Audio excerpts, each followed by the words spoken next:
अस्सलाम वालेकुम नाज़रीन, सिंध ऑनलाइन टीवी में भलीकार आवां मुमल पमर शामिल करूं था हिन जमीयत इस्लाम के सूबाई जनरल सेक्रेटरी राशिद महमूद की क़यादत में कराची का निकतल महंगाई मार्च नौशर फिरोज पहुंचण ते नौशर फिरोज के ज़िले अमीर अब्दुल रहमान डंगराज अकरम पीरज़ादा ऐं ॿियनि उहदेदारनि नौशर फिरोज बाईपास से भरपूर इस्तक़बाल कयो।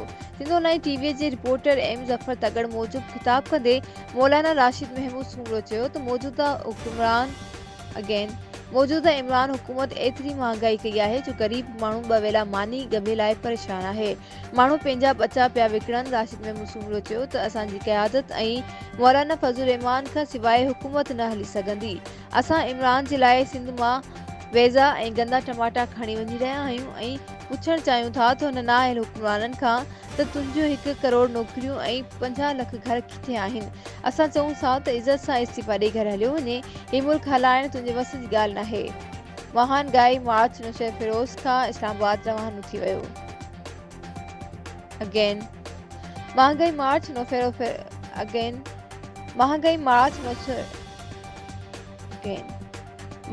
मार्च नौशर फिरोज खां इस्लामाबाद रवानो थी वियो।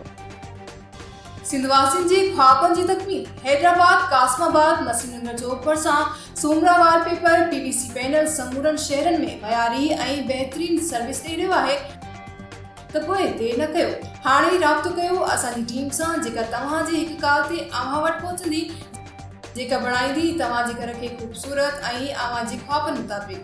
राब्ते लाइ राजन अली सूमरो, मोबाइल नंबर 03333707886। वधीक ख़बरूं अपडेट्स जे लाइ ॾिसंदा रहो सिंध ऑनलाइन टीवी।